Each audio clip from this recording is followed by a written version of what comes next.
আহ, কি ভালো ভালো খাবার! অনেক দিন হয়ে গেল এত মজার মজার খাবার খাইনি।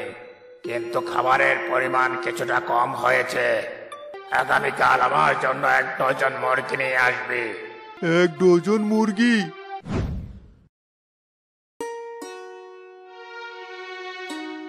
এক গ্রামে হাসান এবং শ্যামল নামে দুই ভাই বাস করত। তারা ছিল খুবই সৎ এবং কর্মঠ। ভাইজান, ও ভাইজান, চলো মাঠে যাওয়ার সময় হয়ে গেছে, তাড়াতাড়ি মাঠে যাই। আরে দাঁড়া দাঁড়া, ভালো করে পেট ভরে খেয়ে নে। আজ কিন্তু ফিরতে ফিরতে সন্ধ্যা হবে, তা না হলে সারাদিন না খেয়ে থাকতে হবে। তোমরা তো তাড়াহুড়ো করছো, কি হয়েছে? আজ সারাদিন কেন ফিরবে না তোমরা? হ্যাঁ, আমি আর বড় ভাবি মিলে সারাদিন রান্না বান্না করি, আর তোমরা দুপুরবেলা খেতে আসো। আজ কেন খেতে আসবে না? কোনো ঝামেলা হয়েছে নাকি? আর বলো না, সামনে নাকি অনেক বড় বন্যা হতে পারে। তাই তো আমরা সব ধান আগেভাগে কেটে ফেলবো, যেন বন্যার পানিতে ফসল নষ্ট না হয়। তাই সারাদিন আজকে মাঠে কাজ করতে হবে। ভাইজান, তুমি তো আমাকে বলেছিলে, দেখো আমি একদমই ভুলে বসে আছি। আজ তো সারাদিন ধান কাটার কথা।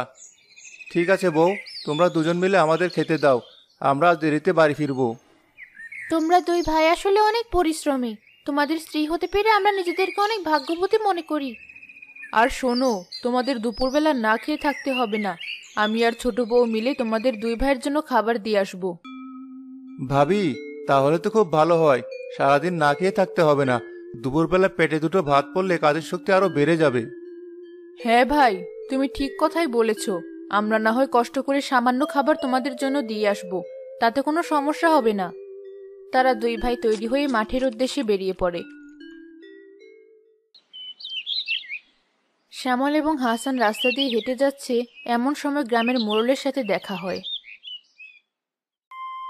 কিরে শ্যামল আর হাসান, কোথায় যাচ্ছিস তোরা? নিশ্চয় মাঠে যাচ্ছিস ধান কাটতে। তোদের মতো বোকার হদ্দ এই গ্রামে আর একটাও নেই। আসসালামু আলাইকুম চাচা, কেমন আছেন? তা আমরা কি বোকামি করেছি? আপনি কেন আমাদেরকে বোকা বলছেন? আরে, বাজারে আমি কত বড় কীটনাশকের দোকান দিয়েছি। তোদের কত করে বললাম, ভালো দেখে কীটনাশক আর সার নিয়ে তোদের ক্ষেত খামারে দে, তাহলে ফসলের পরিমাণ আরো বেড়ে যাবে। তোরা তো বোকা, আমার কোনো কথাই শুনলি না। ক্ষমা করবেন মোড়ল চাচা, আমরা খেতে এসব কীটনাশক দিতে পারবো না। আপনি হয়তো জানেন না এসব কীটনাশক পরিবেশের জন্য কতটা ক্ষতিকর। যখন বৃষ্টি হয় তখন এগুলো নদী নালাতে মিশে মাছ মেরে ফেলে। হ্যাঁ হ্যাঁ,